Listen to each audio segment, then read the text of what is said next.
It is my privilege to introduce my mom, Tammy Cole. She lives on Bainbridge Island, Washington, with our family. Her husband and my dad, Michael, her daughter and my sister, Gabby, me, her son, Nathan, and our dog, Sam. She's licensed as an attorney and practices as an appellate paralegal. She graduated from Kiss the Ground soil advocate training, is passionate about the environment, and loves nature. She enjoys spending time with our family, listening to my sister play the French horn, me play the trumpet, and my dad play his violin. She is a writer, plays the frame drum, does kickboxing and yoga, and meditates. She believes all living things have value and strives to contribute to the greater good in all she does. I love her, and I bet you will too. Please join me in welcoming Tammy Cole. Thank you for the introduction, sweetheart. I love you too. And thank you all for joining me today. As you know, we're here so I can share what I've learned in Kiss the Ground's soil advocate training. When I started writing this presentation, I knew it would be a feat to distill what I learned in 8 weeks into a 45-minute presentation. It turned out to be an even bigger undertaking than I ever imagined. So what I'll do today is I'm going to give you as brief of an overview as I can, and then I'm putting together more presentations to take a deep dive into specific topics. And at the end, I'll give you a list of when those dates will be. We started every soil advocate training with a meditation. I grew to enjoy them and really look forward to them every week. And so I decided to write one to start my presentation today. If you are comfortable, close your eyes or just soften your gaze. Take 2 deep breaths.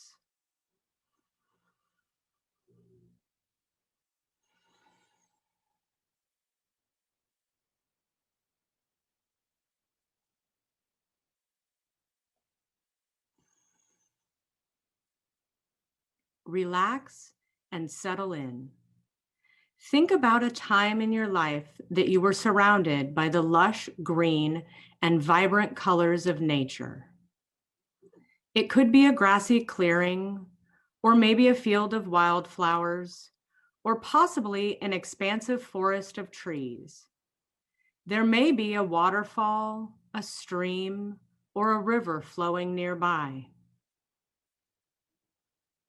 Picture yourself breathing in the fresh, clean air, with the sun shining down upon you. Perhaps you're sitting and relaxing, or maybe you are hiking or playing a game. You could be by yourself, with your family, or with friends. Whatever you are doing and whoever you are with, you are enjoying all the beauty and love that nature has to offer. Sit for a few seconds and soak it all in.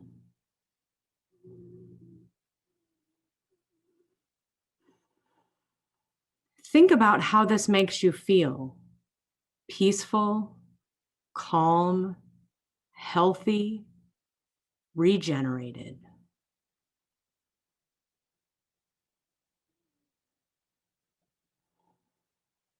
And when you're ready, come back to the room.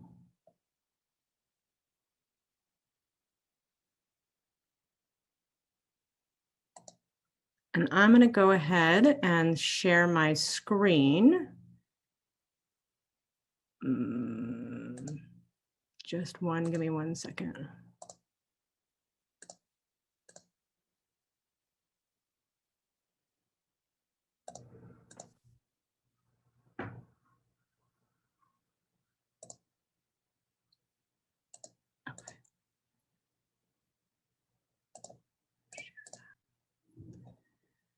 Okay.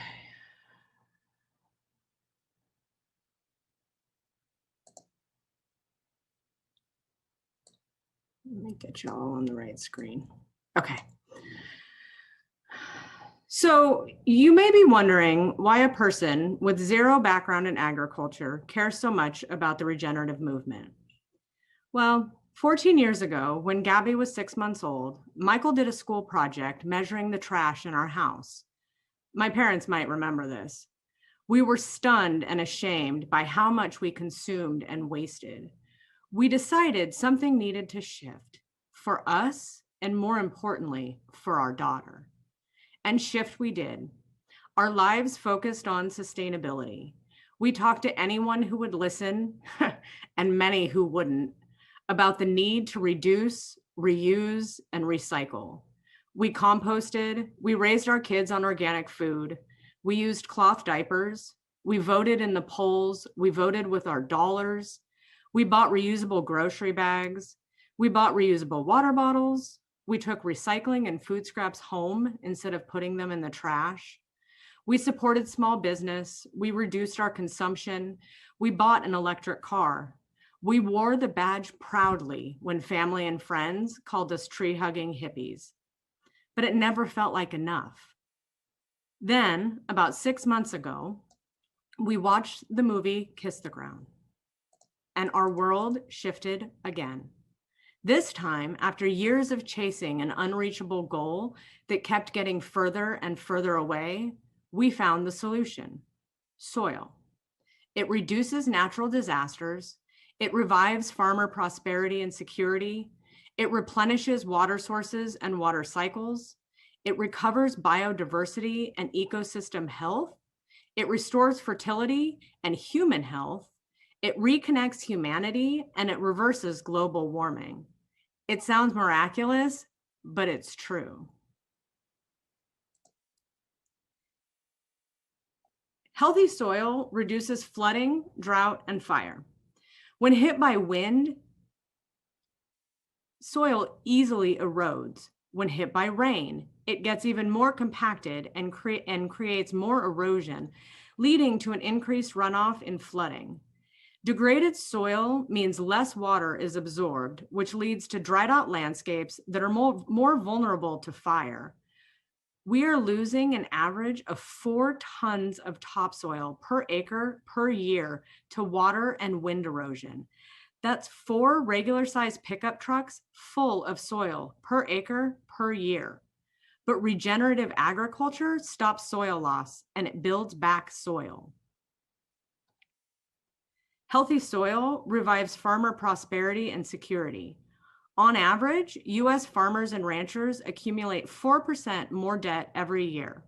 Farming is the profession with the highest rate of suicide in the US. But regenerative farming allows farmers to reduce their input costs year after year because life in the soil provides essential minerals to the plant for growth and defense against pests and diseases. Healthy soil replenishes water sources and water cycles. Healthy soil absorbs and retains water. 1% increase in soil organic matter means the soil can hold 25,000 gallons more water per acre per year. And soil organic matter holds 20 times its weight in water. Healthy soil recovers biodiversity and ecosystem health. Humans are creating the 6th mass extinction. 1 teaspoon of healthy soil can hold more organisms than there are humans on planet Earth. Rebuilding soil life and the system that regenerates it creates the conditions and groundwork for all life on Earth to thrive. Healthy soil restores fertility and human health. Human health is impacted by the health of our soil. Without biology in the soil, plants and the food they create can't access vital minerals and nutrients. Restoring soil biology also means that plants can access minerals and nutrients to protect themselves from pests. Healthy living soil means less harmful chemicals are needed to fight pests, which means fewer pesticide residues on our food. Healthy soil reconnects humanity. The regenerative movement is for all farmers and brings together people from all backgrounds. It is not about organic or conventional, big or small, rich or poor, red or blue. It's about degenerative or regenerative. And regenerative means the land's function and carrying capacity are increasing over time in production. Healthy soil reverses global warming. We have gone beyond 419 parts per million of carbon dioxide in our atmosphere, and we need to sequester that legacy load of carbon somehow. The only real means that we know of currently is through biomass in the soil. Regenerative farmers and ranchers can put over 3 tons of carbon per acre per year into their soil. So I've talked about why we need to rebuild soil. Let's talk a little bit about how you rebuild it. So more than 500 million years ago, this is pretty much what the Earth looked like. Land was generally bare. There was 4,000 parts per million of carbon dioxide in our atmosphere. Earth was hot. Only fungi, bacteria, and possibly lichen evolved on land. So let's think about how long more than 5,000 million years truly is. Life expectancy in the US is about 79 years. At 25 years per generation, it's 20 million generations.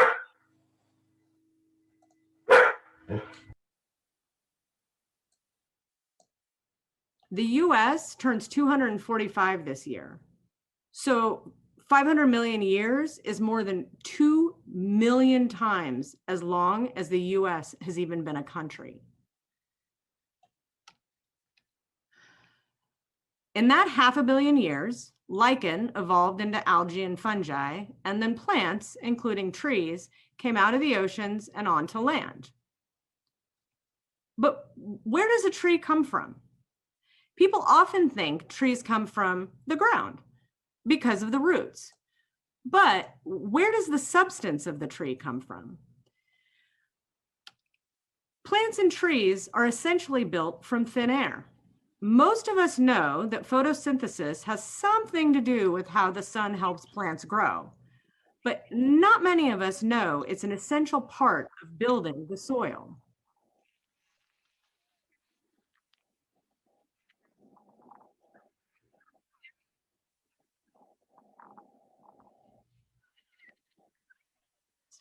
I was trying to find the mute. Somebody's on. Can you guys mute yourselves? Somebody's on unmuted.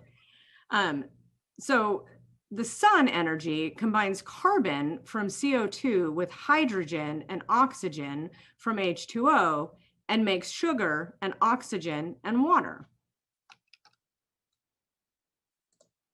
And then there's these little things called stomata that are like tiny little mouths on the underside of a leaf. And they sip carbon dioxide out of our atmosphere and make sugar molecules. So where does soil come from? The old view was that it comes from decomposition and weathering. We thought it took 500 to 1,000 years to form an inch of soil because of how long it takes to weather down rocks. That's kind of true, but it's not all of it. The truth is, like plants, healthy soil is also built from thin air. In the last 30 years, we've learned that the majority of soil is built from sugars that plants pump into the ground. We call this the Great Exchange. Plants share sugars with microorganisms like fungi and bacteria in the soil. In exchange, organisms make water and minerals more available to the plant. The most important and my favorite of all of those organisms is mycorrhizal fungi. It took me a while to figure out how to actually say that. I had to practice a lot. But see, I don't always say it right. Mycorrhizal fungi have small hair-like roots called hyphae, and hyphae exude enzymes to allow the mycorrhizal fungi to burrow into rock and pump minerals back to the plant. As a side note, mycorrhizal fungi are interconnected. Studies show that in a forest system, trees are connected via the mycorrhizal fungi to share information and nutrients. So the movie Avatar is true. Trees talk to each other and help each other through the mycorrhizal fungi. Another important part of building soil is glomalin. It might be might be more important than the mycorrhizal fungi, but they work together. Glomalin is a protein on the outside of the mycorrhizal fungi made from carbon that comes from sugar the plants share. It's very sticky and it aggregates or clumps the soil together. Importantly, for global warming, 15 to 20% and usually over 50% of carbon in undisturbed soil is from glomalin. We'll get back to that undisturbed part in a minute. It's really important. So what does all this teach us? Well, it teaches us that carbon is actually good. We've been taught that it's not, but that it's not that carbon is bad. It's just that it's out of place or out of balance. You are made of carbon. I am made of carbon. Your dinner is made of carbon. Every living organism that we know of is made of carbon.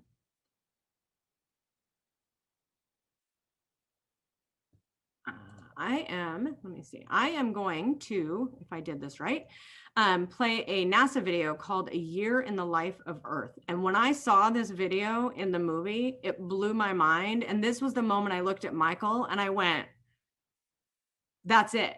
This is what I want to do. So I'm going to play this like 3 minutes. Hi, this is Bill Putman. I'm a climate scientist at NASA's Goddard Space Flight Center. What you're looking at is a supercomputer model of carbon dioxide levels in the Earth's atmosphere. The visualization compresses 1 year of data into a few minutes. Carbon dioxide is the most important greenhouse gas affected by human activity.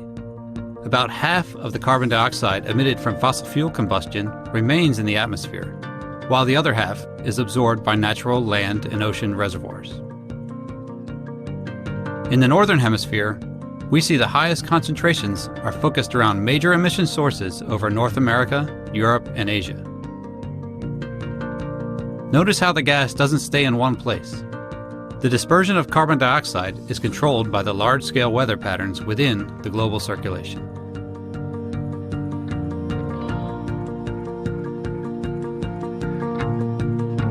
During spring and summer in the Northern Hemisphere, plants absorb a substantial amount of carbon dioxide through photosynthesis, thus removing some of the gas from the atmosphere. We see this change in the model as the red and purple colors start to fade.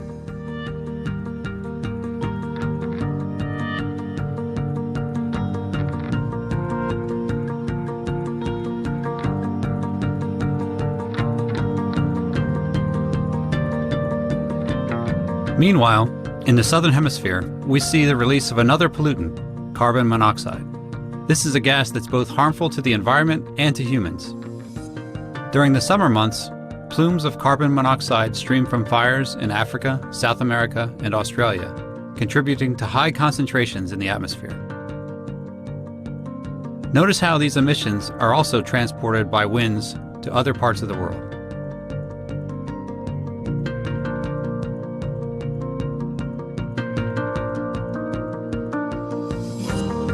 As summer transitions to fall and plant photosynthesis decreases, carbon dioxide begins to accumulate in the atmosphere.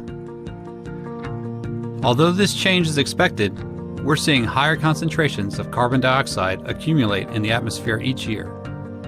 This is contributing to the long-term trend of rising global temperatures.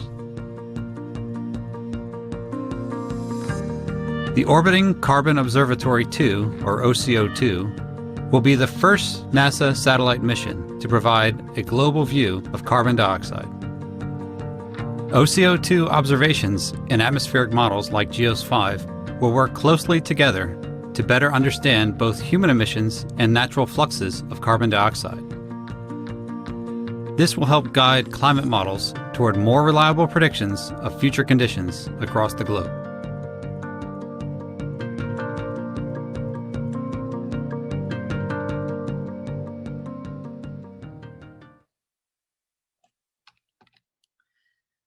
So I thought that was pretty interesting. And what it teaches us is that the increase in CO2 is not just from burning fossil fuels. Many estimates say that 1/3 of human-generated CO2 is from soil loss. So basically, what took the Earth over 500 million years to create, humans have broken in under 500 years.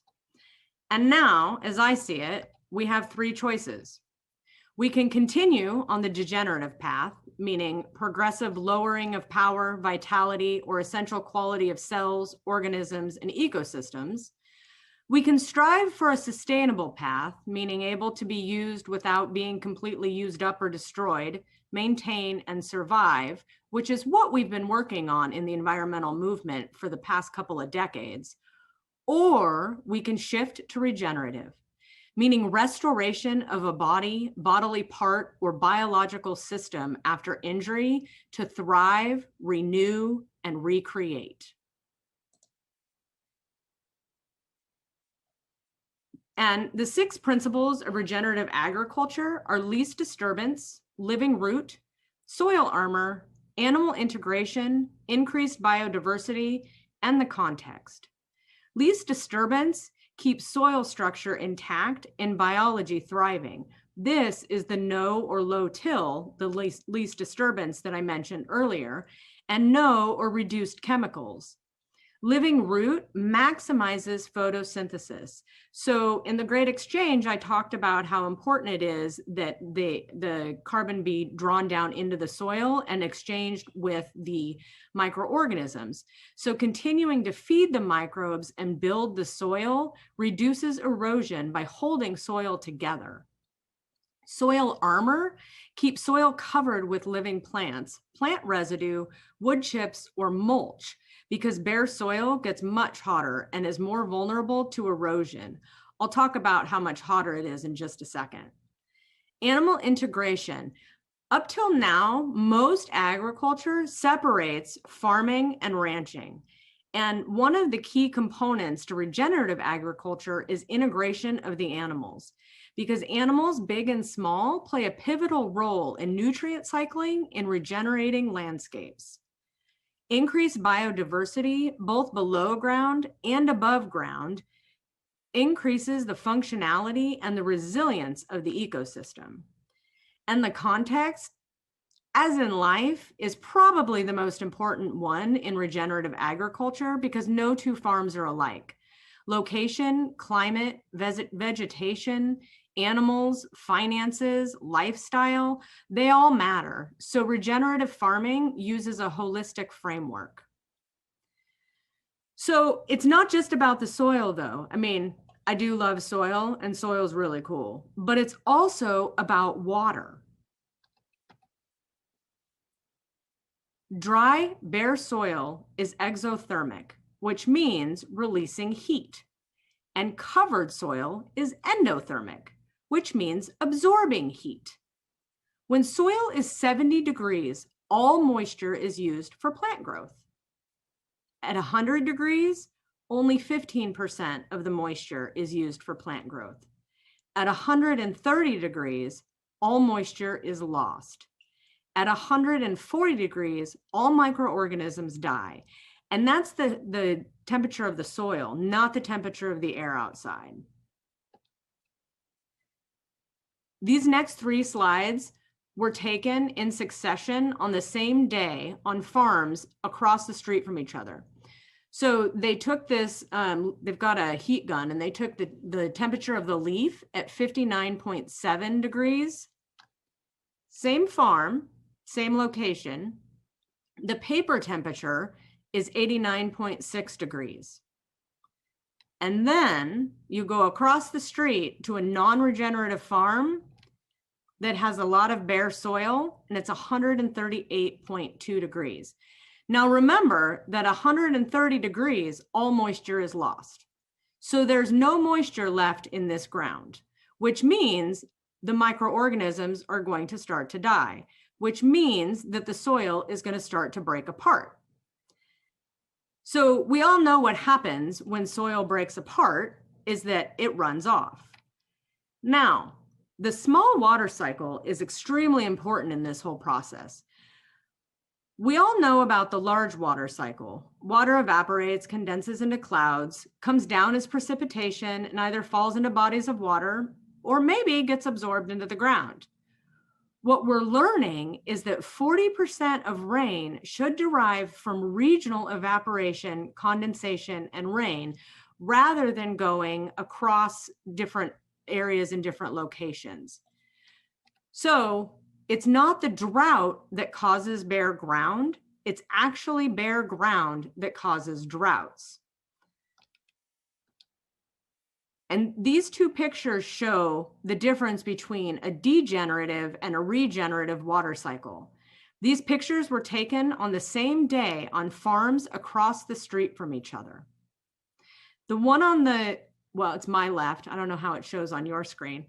The degenerative side has more bare soil, more evaporation, more runoff, more of a heat island, and more droughts and repeat.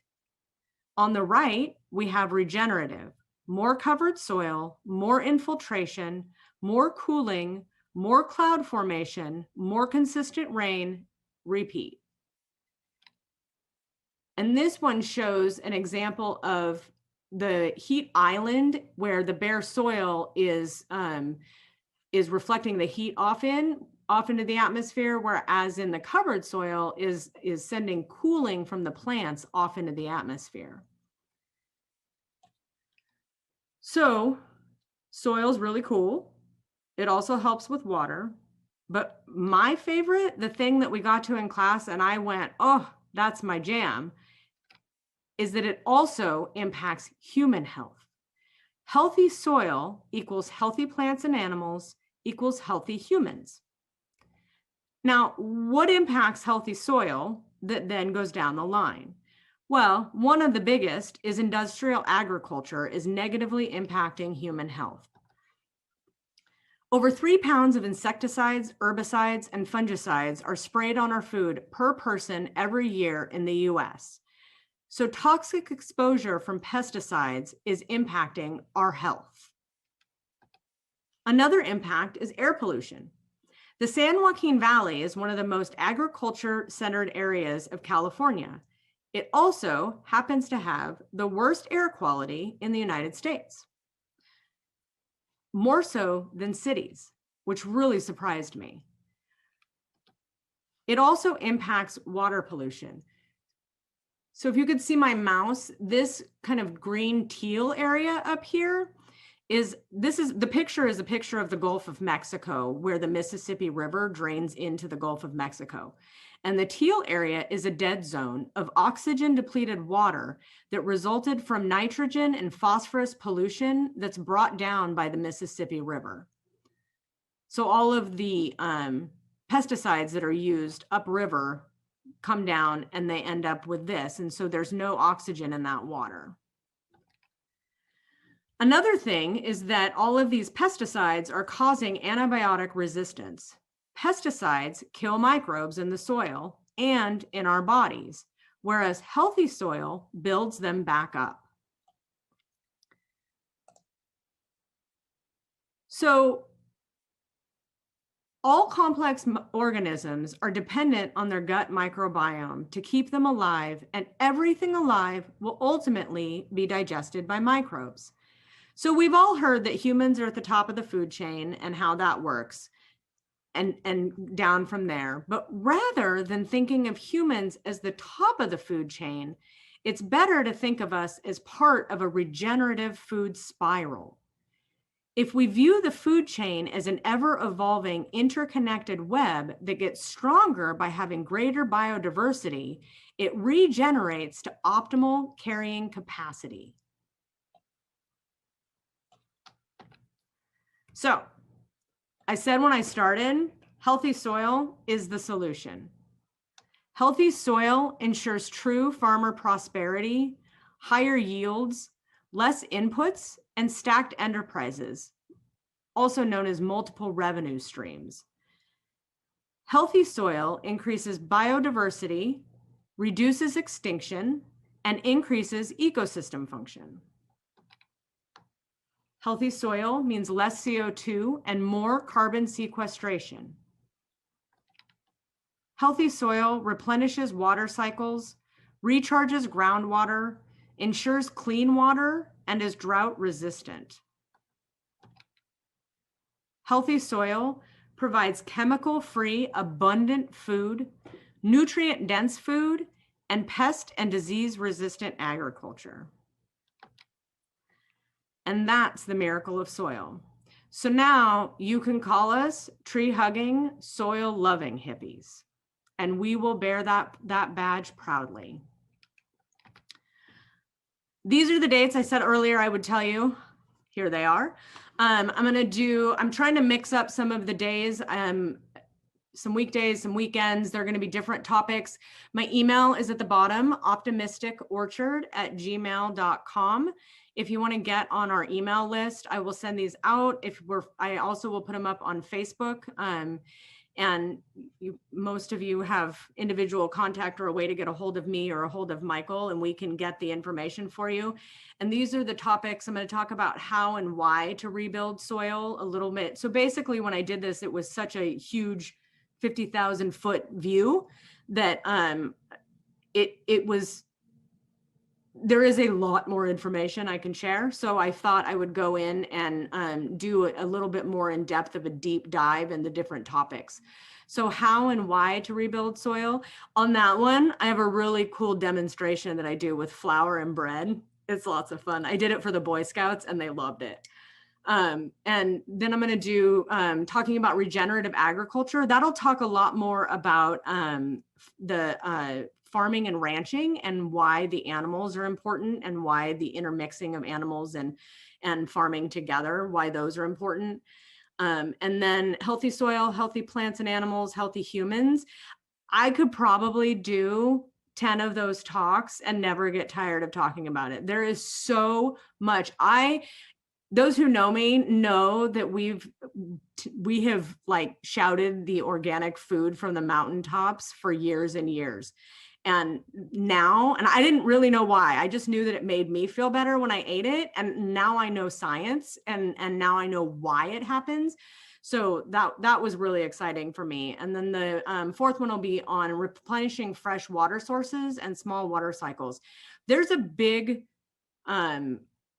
lot of science and a lot of experts are extremely concerned about water wars and what will happen if we run out of fresh water.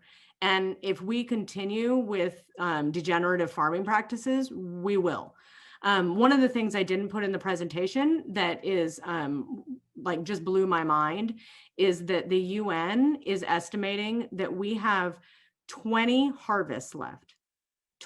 60 harvests left, which is about 20 years before we start feeling a severe crunch in the food stream. So that was part of what like really tripped me out, because that's my lifetime. And we'll start feeling it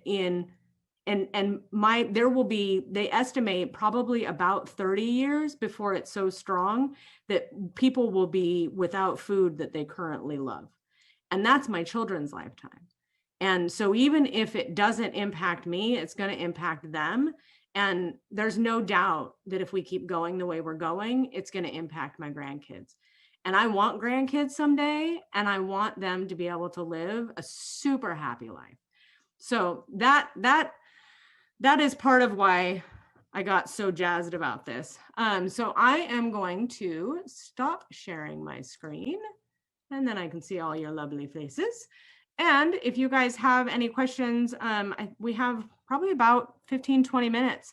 Oh, one last thing before I open it up for questions. Because I did the course, the Kiss the Ground course, if anybody's interested in the full 8 weeks, it's pretty intense, I'll tell you, but it's totally worth it. I have a coupon for 10% off. So let me know if you're interested. Send me an email, optimisticorchard@gmail.com, and I'll hook you up with that. And I haven't yet, but my plan is to become an affiliate, which means that I get 10% off I get 10% of all proceeds for anybody who signs up with my code. So I'm in the process, you have to apply for that. So I'm in the process of applying for that and getting trained to be able to do that so that I can share that with other people. But in the meantime, I definitely have a 10% off code, and they work in conjunction. So you get 10% off and then I get 10% of the end result. So that's pretty exciting and it's a lot of fun. And I was going to do all of this before I learned that. And then I learned that and I was like, sweet, bonus. So anyways, I will open it up to anybody have questions, comments. Do you love soil as much as I do now?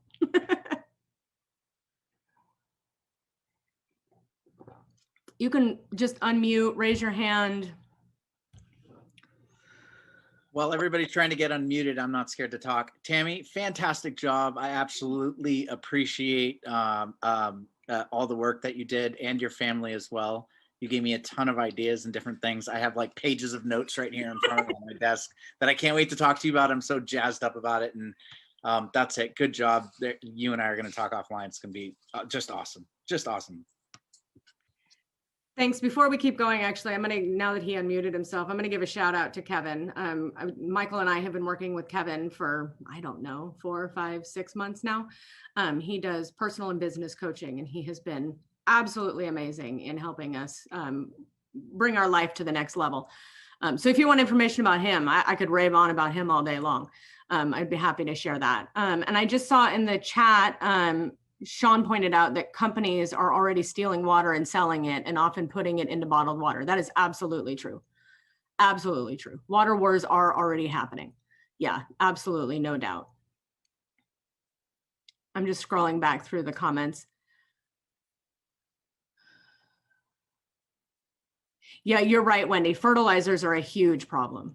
A huge problem. Fertilizers and pesticides, and that goes into why the animals are so important. Because if you can fertilize with animals and you can integrate them in the process, then you don't need to use synthetic fertilizers, and those don't get into the system. So that's absolutely. Let me see. Can I just add also with the companies stealing water? It's also governments. Yeah. There's especially like the Youngs, they know down in, well, all you guys in California. The water that's coming from, well, I can't remember. Well, when I was in college, we learned about that the water, everybody's having water right wars. Yeah, I think in the valley now they're putting in wells to fight over getting the water because they're trying to water these unsustainable crops that are water hogs, all these almond orchards that are water suckers, and they depend on their water rights and think they have some entitlement to it because they've had their farm there, and so they're putting wells in, and now they're not only are they sucking down what little snowpack's coming off, but now they're sucking off the aquifers. Mm-hmm. And I posted a thing in here in the chat as well. Nestle was buying, like they had worked out a deal with the Forest Service. That's how they were making. It's like Crystal Spring or Crystal Guy. I can't remember. It's one of the waters. I buy bottled water because it just pissed me off so much. Mm-hmm. They were buying our water and selling it back to us at some ridiculous price using plastic bottles that are just yes. bad shit. No, you're absolutely right. And I saw in the chat, both Clarice and Sean, you guys are right. The Klamath Basin has been having water wars for years, and currently a huge amount of the water that's being taken is from indigenous land. I mean, the reality is this is all indigenous land. Right. They just don't acknowledge it everywhere, but one of the things I want to get involved in now that I've put in this presentation together and have a little more time is the fight in Oregon over the Klamath Basin. It just blew my mind. I mean, it just blew my mind. The ranchers and the farmers are fighting with the indigenous about, I mean, there's no reason. If the ranchers and farmers knew a better way to do it and would listen, there would be no reason to fight. They wouldn't need the water the way that they do. And they're being ridiculous. And so, yeah, one of the things I want to do is get involved in how can we kind of bridge that gap and get the farmers and the ranchers to see the benefit. There's one, his name's Gabe Brown, who's just phenomenal. He's my new hero.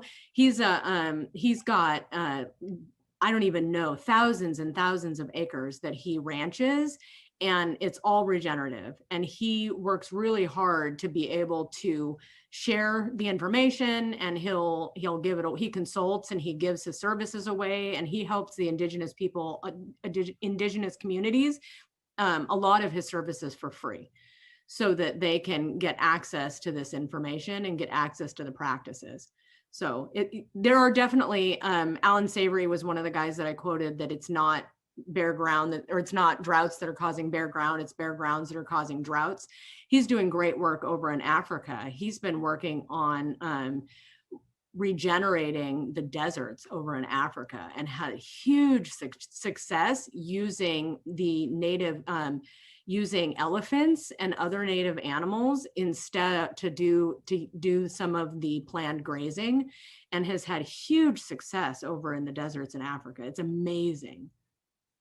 One thing, Tammy, if you're going to approach those ranching families, they've been there for hundreds of years, and or maybe not hundred, they've been there for a long time, and a lot of times they've got some very set mindsets. So a key thing is not to approach them as a soil loving, tree loving, hugging hippie. No, hear where they're coming from first. No, I mean, that's the thing, is that there is a solution that makes them more money. I mean, that's part of the thing that blew my mind, is that you got to hear them from where they're coming from first, so that they'll even trust you enough to let you in. Oh, absolutely. I mean, most of the farmers and most of the ranchers that I've been hearing from are really in support of how can they make more money. I mean, the reality is they are going into more and more debt every year. And the way that cattle is valued, they get a loan for like 5 years when it will take, when they know full well, the loan companies know full well, it's going to take exactly like 5.5, 6 years for the farmer to be able to see any kind of profit. And so then in 5 years, they have to pay back the loan and get a new, so then they have to get a new loan to pay off that loan, but because they already have a loan, they've got to get a higher interest rate, right? And so the banks and the insurance companies are pulling all of their money. And the ones that have figured out how to take out those middlemen are making a ton more money. And they're able to, I mean, there's one, his name is escaping me right now, but he lost all of his family farms. He had to sell all of his cattle. He sold off all his land, and he went in and he figured out, he leased land and he leased cattle and like took out all of those middlemen. And now he owns like four properties of like, I think he has over like 300 and something acres. And then he has 11 more farms that he leases and manages and leases. He owns all of his cattle again, but it took him losing everything and getting all of those middlemen out of the way to be able to rebuild and go back and do what he knew how to do, and that his family had been doing for 100 years. But they couldn't do it with all of those middlemen in the way. So when you bring that knowledge and that experience, and when you can tie it down like you're doing to the bottom line, you're so much more likely to have them hear you. I mean, it's just ridiculous. There's no reason why big companies and big agriculture and Monsanto and Bayer and insurance company, there's no reason they should be making a ton of money. Well, I mean, farmers are, they literally they're killing themselves. It is, I mean, I said it in the presentation, it is the highest profession of suicide in our country. And one of the reasons that it's so high is because they're losing their farm. Because think about, if your family has been working that land for 100, 150 years sometimes, and you're the one who has to look at your kids and be like, sorry, I couldn't fix it, I couldn't make it work. That's a horrible place to be in. And they don't want to be there. They just want to be working their land.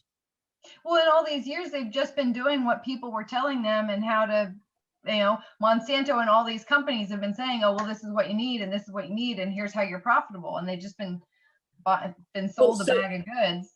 So Monsanto is the devil, in my book. And I've seen what they've done to a lot of farmers, especially family. And it's sad because if they don't follow Monsanto way, they sue them until they're broke.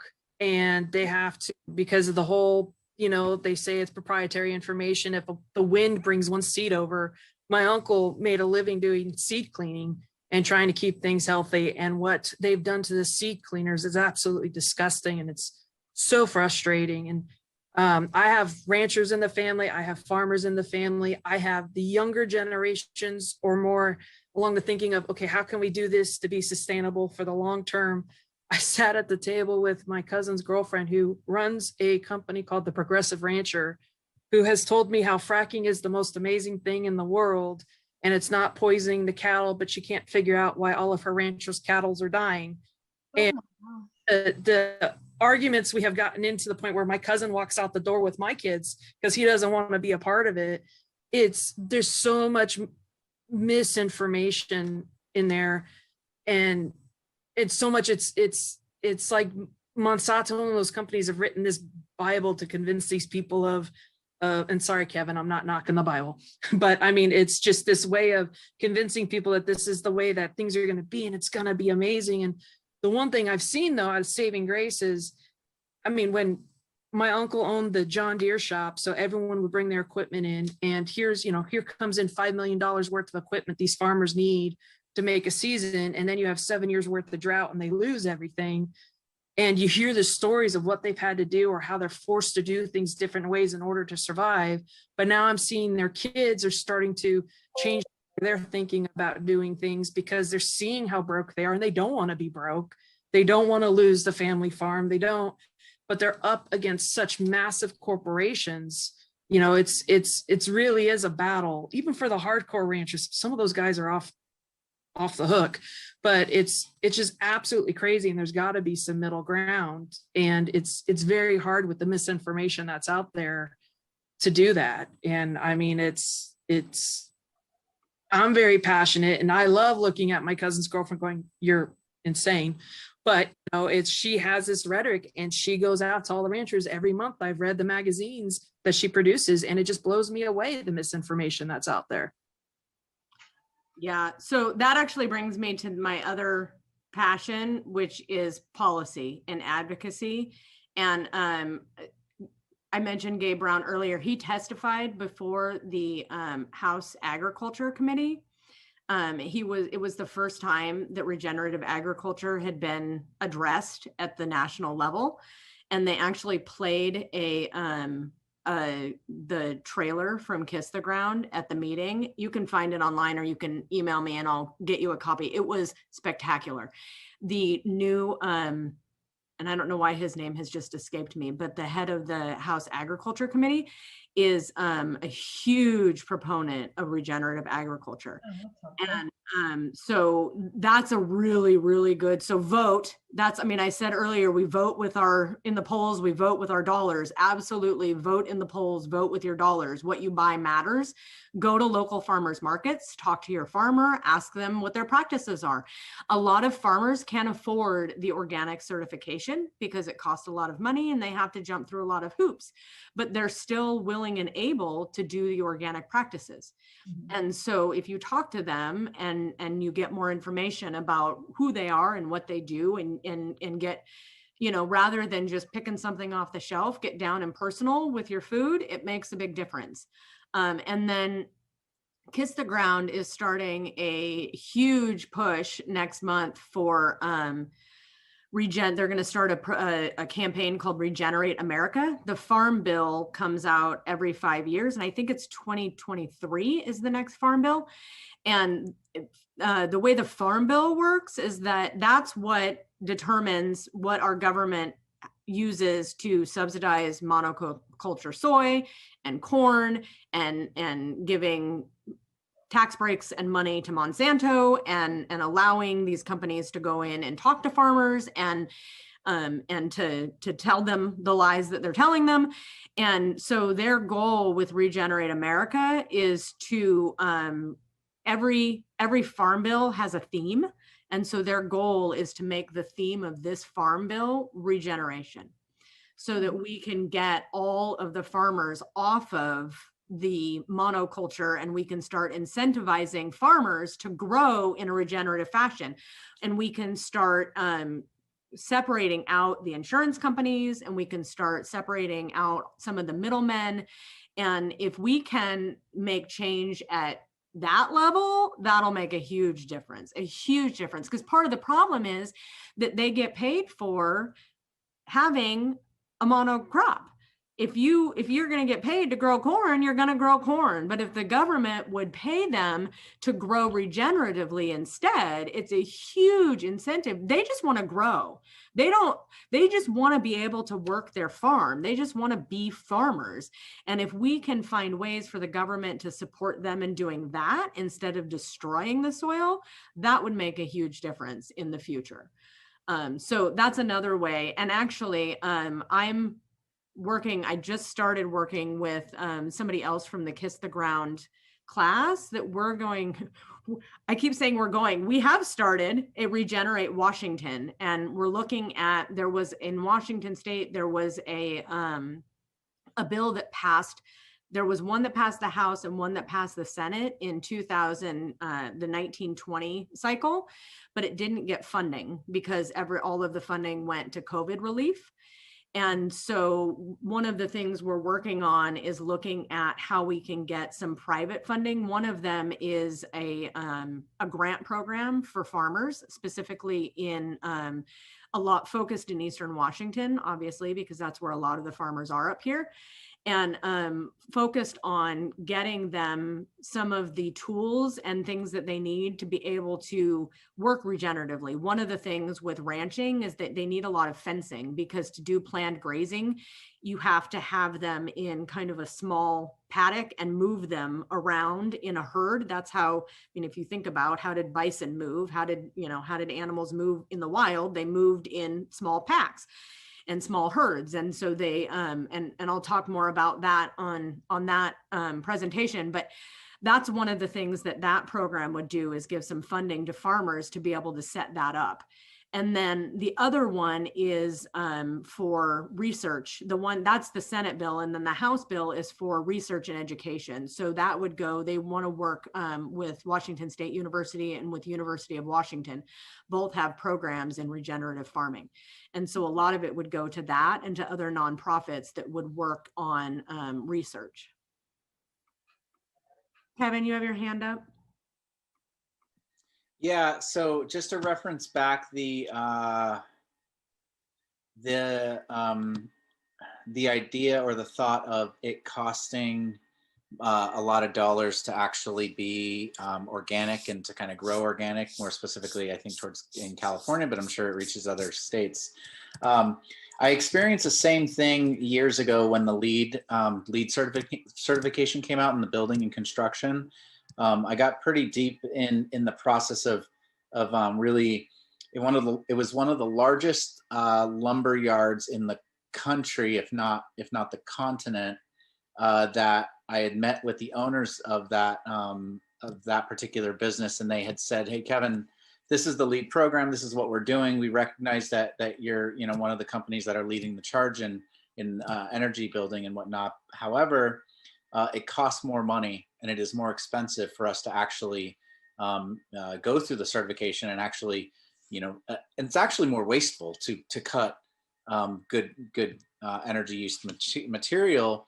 And so I guess I'm just challenging your thought process when it comes to that of organic growing and everything else, is that I've been to capitals, been through the process of shifting and changing legislation, where we've literally gone in, through the front door, and there's rallies and there's everything else, and everybody's, creating a big hurrah at the front. But the reality is that it happens behind closed doors, and you have to get in from the backside.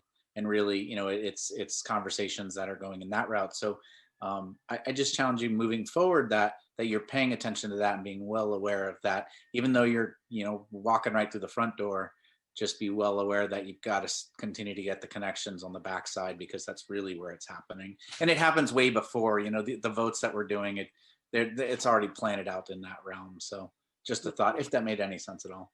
Yeah, no, absolutely. I mean, that's part of the thing, is that things happen. Decisions were made 6 months, a year, 2 years ago, 3 years ago, that will be happening and progressing now, and progressing in a year, in 2 years. And so, I mean, if you think about, one of the things I always think about is when we look at like how we change traffic patterns when you're building new freeways, right? They build a freeway for where we're at today, And by the time they're done building it or expanding it, you need more, you need bigger. They do it with, it happens with infrastructure all of the time. It happened in Washington with the light rail. It's like you build to Northgate knowing that by the time we get to Northgate, we should have already been, and those of you in California have no idea what I'm saying, but you know, you build it 50 miles out knowing that by the time you get 50 miles out, you're going to have to be 100. And so you're constantly behind the 8 ball. So that's why it's so important to talk about it and share about it, and you know, talk to your legislatures and tell them. I mean, there's lobbying going on all the time. The corporations, I mean, part of the reason that Monsanto gets to do what they get to do is because they spend they have somebody who spends all of their time in the ears of the legislature and in the government. And so if we can get people in government that will have our back and have our ear, it makes a huge difference. And I know I hear all the time people say, you know, voting doesn't matter. It matters. It matters. It helps. Anything you can do to get your voice out there, it helps. And at worst, it can't friggin' hurt. That's my theory. I'm like, at least at the worst it won't hurt. It can't hurt for them to hear our voices. So that's my rant about voting. I will step down off my voting soapbox.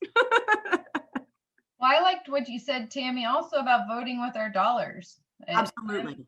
All about being an informed capitalist. And that is the, you know, if this is the system that we're going to live in, then that is one of the best ways to shift things, is voting with your dollars. Well, and it's one of the things, if you go, Kiss the Ground actually has, if you go to Kiss the Ground, I think it's kisstheground.com, it might be .org, I can never remember, I just Google it. Actually, I ecosia it now, by the way. If anybody's not using ecosia, use that instead of Google. They plant a tree for every search that you do. Yeah, ecosia. Sorry, I heard the word said. Yeah. So yes, so that I love that. So anyways, but if you go to Kiss the Ground's website, they have a lot of resources about, they have a map that you can put in your zip code and it'll find a regenerative farm near you. And so that you can work with them, and you can find, and if you can't find one, a lot of them now are shipping. And so if you don't have one in any kind of reasonable area where you could actually go there, you can contact them and get, a lot of them do CSAs, a lot of them have, you know, or they'll know of a farm, or they can help you kind of connect you with the farm. And so, yeah, I mean, there are resources out there. And if anybody has, I have a ton of notes and a bunch of links and videos and articles and you name it, I've probably got it. So if anybody has kind of a hot button issue that they want to learn more about, feel free to reach out to me and I would be happy to share any of the information that I have. I love talking about this stuff. It would give Michael and Gabby and Nathan a break. They have to hear me ramble on about it all the time. If you could send the link on the zip code thing, because I've been on the Kiss the Ground site because I've been wanting to sign up for this, but I never saw anything with the zip code to look for regenerative farms near me. Yeah, let me make myself, ooh, I have 2 monitors going. I just made it go all crazy. Yeah, I'm gonna make myself a note.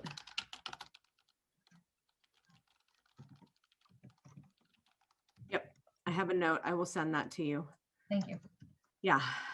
All right. Well, I said I'd be an hour and we're at an hour and 5. So unless anybody has any more questions, I am going to leave us with a poem. We started. Oh, go ahead. Yeah, I just want to I thank you. This has been so amazing. And some of it I watched the video and but all the the science behind the stuff, hella cool, kind of dorked down on, I'm not gonna lie. I know, right? You can call me anytime and talk to me about it. I think for me, I think about, you know, just keeping things local and keeping things in season, eating in seasons and not expecting every single thing every time of the year is also part of the picture. And thinking about you know, for farmers or people who just are in relationship with the food, is like seed saving, like water insecurity and food insecurity is going to be, is a thing. I shouldn't say is going to be. It is a thing, whether it's your reality or not. And so we're in it, we're doing it. And to what extreme we're all going to feel it is remains to be seen. So for me, it's also about like educating ourselves and our families around food. How do we grow food? How do we do those things? How do we sustain ourselves so we are not beholden to the huge capitalistic system, which sometimes I want to burn to the ground. Only sometimes? Honest truth. Like some of it, I'm just like, no, can we just start over, please? Yeah. You know, and I'll here, help you, Sean. what's that? I'll help you. Yes. Let me get my lighter. Yeah, come on. I'll get my sage. Yes, yes. I got the gasoline. Sage to the ground. Yeah, I know. I'm probably not supposed to say that, but I say it all the time. So they're listening. Yeah. Good. You know, I live in Seattle and like here in this community, and I'm part of the Native community, and like I'm just seeing this huge you know, like resurgence here in Seattle, but knowing even in Indian country, nationwide, going back to the ways to which we knew how to take care of ourselves, because that's what's going to save us in the end. We can't depend on the government and the things. Let's be real. So we got to know how to do the thing, be in relationship with the land, and that's part of it, right? So we have to understand the balance and the things. And so just being mindful, I think COVID put us in that place, like, oh shit, like, excuse my language, but like, oh God, you know, this is like the real deal. And this could be something we face again, or our children face. And so you have to be ready. And so understanding these kinds of things is really important, and how the big systems play into it. And not participate in some of those things sometimes. And it is with your dollars. It's like supply and demand. If more people do less of that and not buying into those things, are like, oh, wait, what? And now they have to shift because of we have the consumer power. We have way more they want us to think we do. Like, we do hold a ton of power. So we have to exercise that power in a way that's strategic to make it less where they're going to be forced to change their ways. Because we're like steering the ship, so to speak. So thank you for this. It's been super cool. I will my soapbox now.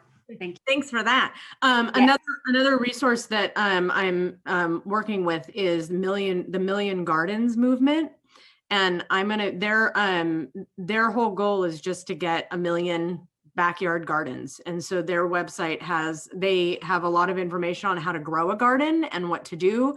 And then you can click on a thing and donate a garden to a family in need. And they have kits that they'll send all of the like bunch of seeds and stuff to a family in need so that they can grow their own garden.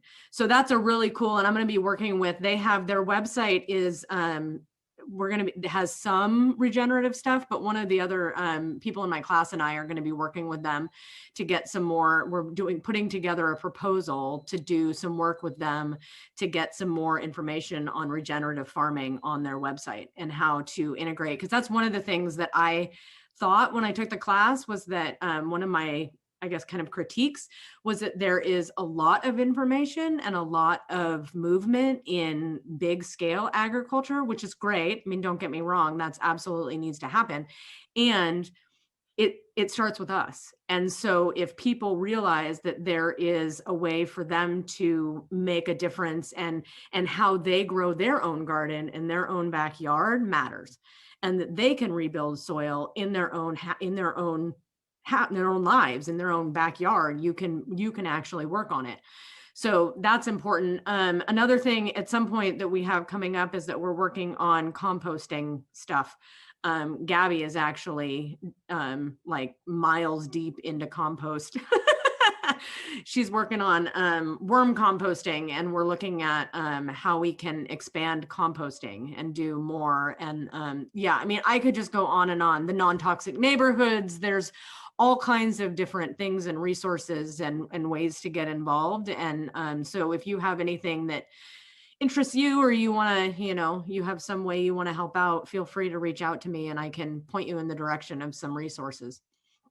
Or if you need help, I mean, like if you are a person who wants to start a garden and doesn't have the resources or doesn't have the information, then yeah, reach out and I will connect you with people and resources and information. I love this, Tammy. I Thank have you. it, Tilth, Sean. Yes. I just said to Michael the other day, this is probably the first time since we moved to Bainbridge that I was like, I kind of miss Seattle, where they have all these fun things where I could take all these fun classes. I miss it. I'm like, yeah. So yes, I have, and I actually want to look at. They were doing one on Tilth is doing a master composter class online. And so I want to look into that. And then Kiss the Ground is doing I'm not ready for master gardening. I need beginning gardening.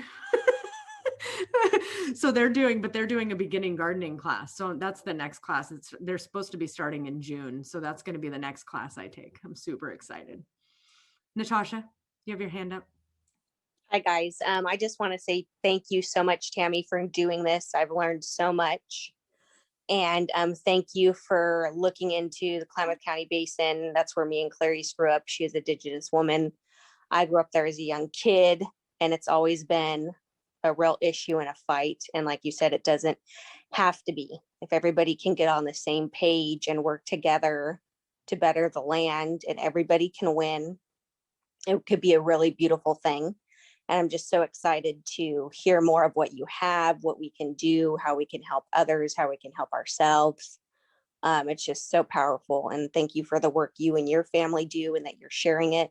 And my cousin Julia came today. I'm so happy because she wants to do farm to table, and she's up in Paradise. Ooh. So just really excited for this community to come together. Thank you again. Yeah, you're welcome. Thank you, everybody, for coming. I really appreciate it. And I have fun. I like geeking out about this. So I want to give one last shout out to Michael and Gabby and Nathan. And I want to give a shout out to Michael. The picture you see behind me is a picture he took. That's his. Ooh, I'll take that out. He did a great job on the picture. I said, can you get me something green? And pretty. He took that. That's actually, I believe that's where he at work at Green Mountain Technology. Yeah, it's Heyday Farm. Oh, is that at Heyday? It's across the street from where I work. From where he works, yeah. So, anyways, shout out on that. Thank you. So I will leave us with a poem. So I said at the beginning, we started every class with a meditation, and we got to the end, and just kind of spontaneously, we ended up ending every class with a poem. One of the class, it wasn't planned. The meditations were planned by the teacher, but somebody asked if they could read a poem. And then we just sort of every week, somebody came up with a poem. And I wrote this one for our last class. It's called Living in Love. Look, there is good in every situation. There is beauty everywhere. There is kindness in everyone. Listen to your heart, to your God, to what people say without saying. Learn from yourself, from your family, from your friends, from those you disagree with. Surrender. Time is irrelevant. Focus on the vision, not the goal. Flow is real. Surround yourself with people who live in love, people who are grateful for your contribution and contribute right back to you. Share. It will take a collective shift to save humanity, and we will do it, one loving breath at a time. So thank you for joining me. Thanks for being my friend, my family, my people, my tribe. I appreciate you all. Thank you so much. Thank you very much. Thank you, everybody. Thank Bye. you. Thank you. Thank you, Tammy. Thank you. Thanks, Tammy.